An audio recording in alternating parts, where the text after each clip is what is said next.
Hi ನಮಸ್ತೆ. ಪ್ರೇಮಶಂಕರ್ ಕೈ ರುಚಿಗೆ ನಿಮ್ಮೆಲ್ರಿಗೂ ಸ್ವಾಗತ.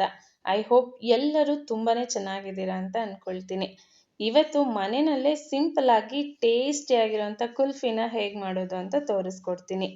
ಇದಕ್ಕೆ ನಾನಿಲ್ಲಿ ಜಸ್ಟ್ 3 ಇಂಗ್ರೀಡಿಯೆಂಟ್ಸ್ ಅಷ್ಟನ್ನೇ ಯೂಸ್ ಮಾಡ್ತಾ ಇರೋದು. ಒಂದು ಹಾಲು, ಹಾಗೆ ಬಾದಾಮ್ ಪುಡಿ, ಜೊತೆಗೆ ಸ್ವಲ್ಪ ಸಕ್ಕರೆ. ಸೊ ಹೇಗೆ ಮಾಡೋದು ಅಂತ ನೋಡೋಣ. ಇಲ್ಲಿ ನಾನು ಅರ್ಧ ಲೀಟರ್ನಷ್ಟು ಹಾಲು ತಗೊಂಡಿದ್ದೀನಿ. ಇದು ಫುಲ್ ಫ್ಯಾಟ್ ಮಿಲ್ಕ್. ನಮ್ಮನೆಯಲ್ಲಿ ಆರೋಗ್ಯ ಅಥವಾ ನಂದಿನಿ ಹಾಲು ಪ್ಯಾಕೆಟ್ ಸಿಗುತ್ತಲ್ವಾ, ಅದನ್ನ ಉಪಯೋಗಿಸೋದು ತುಂಬಾನೇ ಕಡಿಮೆ. ಡೈರೆಕ್ಟ್ ಆಗಿ ಫ್ರೆಶ್ ಆಗಿ ಮನೆ ಹತ್ರನೇ ಹಾಲು ಸಿಗುತ್ತೆ, ನಾವು ಅದನ್ನೇ ಉಪಯೋಗಿಸೋದು. ನೀವು ಈ ರೀತಿ ಕುಲ್ಫಿ ಮಾಡೋದಕ್ಕೆ ಆ ಪ್ಯಾಕೆಟ್ ಹಾಲನ್ನ ಕೂಡ ಉಪಯೋಗಿಸ್ಬೋದು, ತುಂಬಾನೇ ಚೆನ್ನಾಗಿ ಬರುತ್ತೆ ಅದರಲ್ಲೂ ಕೂಡ. ಈಗ ನಾನಿಲ್ಲಿ ಅರ್ಧ ಲೀಟರ್ನಷ್ಟು ಹಾಲನ್ನ ಈ ರೀತಿ ಪಾತ್ರೆನಲ್ಲಿ ಹಾಕೊಂಡಿದ್ದೀನಿ.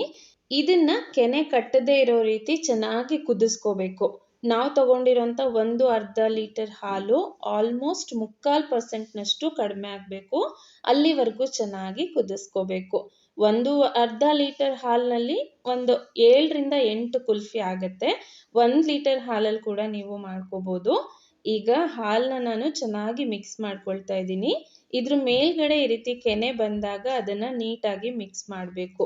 ಹಾಗೇನೆ ಹಾಲನ್ನ ಮಿಕ್ಸ್ ಮಾಡದೆ ಬಿಟ್ಬಿಟ್ರೆ ಕೆಳಗಡೆ ತಳದಲ್ಲೂ ಕೂಡ ಸೀದೋಗ್ಬಿಡತ್ತೆ, ಹಾಗೆ ಕೆನೆ ಕೂಡ ತುಂಬಾನೇ ಕಟ್ಟತ್ತೆ. ಸೊ ಈಗ ಹಾಲು ಅರ್ಧದಷ್ಟು ಕಡಿಮೆ ಆಗಿದೆ.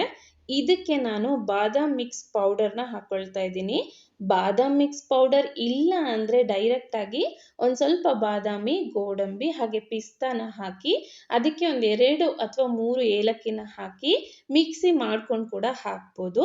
ಅಥವಾ 5 ರೂಪಾಯಿಂದ 10 ರೂಪಾಯಿ ಪ್ಯಾಕೆಟ್ ನಿಮಗೆ ಬಾದಾಮ್ ಮಿಕ್ಸ್ ಪೌಡರ್ ಸಿಗುತ್ತಲ್ವಾ, ಅದನ್ನ ಕೂಡ ಯೂಸ್ ಮಾಡ್ಬೋದು. ನನ್ನ ಹತ್ರ 200 ಗ್ರಾಮ್ದು ಪ್ಯಾಕೆಟ್ ಇದೆ ಬಾದಾಮ್ ಮಿಕ್ಸ್ ಪೌಡರ್. ಇದರಲ್ಲಿ 7 ಚಮಚದಷ್ಟು ಪೌಡರ್ನ ಈ ಹಾಲಿಗೆ ಹಾಕೊಂಡಿದ್ದೀನಿ. ಹಾಗೆ 4 ಚಮಚ ಸಕ್ಕರೆನ ಹಾಕಿದ್ದೀನಿ.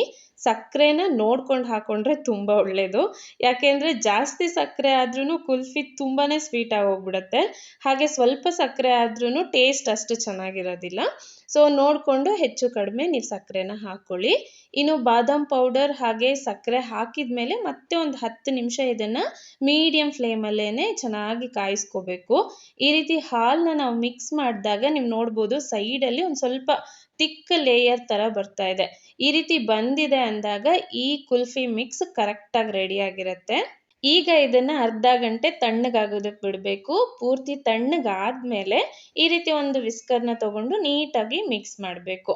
ಒಟ್ನಲ್ಲಿ ಇದರಲ್ಲಿ ಗಂಟಿರಬಾರ್ದು. ಇದಾದ್ಮೇಲೆ ನಿಮ್ಮ ಹತ್ರ ಕುಲ್ಫಿ ಮೌಲ್ಡ್ ಇದ್ರೆ ಅದರಲ್ಲಿ ಈ ಮಿಕ್ಸ್ಚರ್ನ ಹಾಕೋಬಹುದು. ಇಲ್ಲಾಂದ್ರೆ ನಾರ್ಮಲ್ ಆಗಿ ಟೀ ಕಪ್ಪಲ್ಲೂ ಕೂಡ ಹಾಕೋಬಹುದು.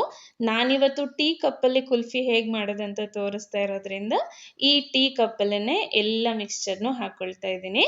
ಸೊ ಎಲ್ಲ ಮಿಕ್ಸ್ಚರ್ ಹಾಕಿದ್ಮೇಲೆ ಈ ರೀತಿ ಫಾಯಿಲ್ ಪೇಪರ್ನ ತಗೊಂಡು ನೀಟಾಗಿ ಇದನ್ನ ಕವರ್ ಮಾಡಬೇಕು. ಇದು ಏನಕ್ಕೆ ಅಂದ್ರೆ ಇದ್ರ ಮಧ್ಯೆ ನಾವು ಐಸ್ ಸ್ಟಿಕ್ ಅನ್ನ ಸಿಗಿಸ್ತೀವಲ್ವಾ, ಅದು ಸ್ವಲ್ಪನೂ ಸರ್ದಾಡದೆ ನೀಟಾಗಿ ಮಧ್ಯದಲ್ಲೇ ಇರಬೇಕು ಅಂತ. ಸೊ ಈಗ ಫಾಯಿಲ್ ಪೇಪರ್ನ ಎಲ್ಲ ಕಪ್ಗೆ ಹಾಕಿದ್ಮೇಲೆ ನಾನು ಸ್ಟಿಕ್ನ ಇಡ್ತಾ ಇದ್ದೀನಿ.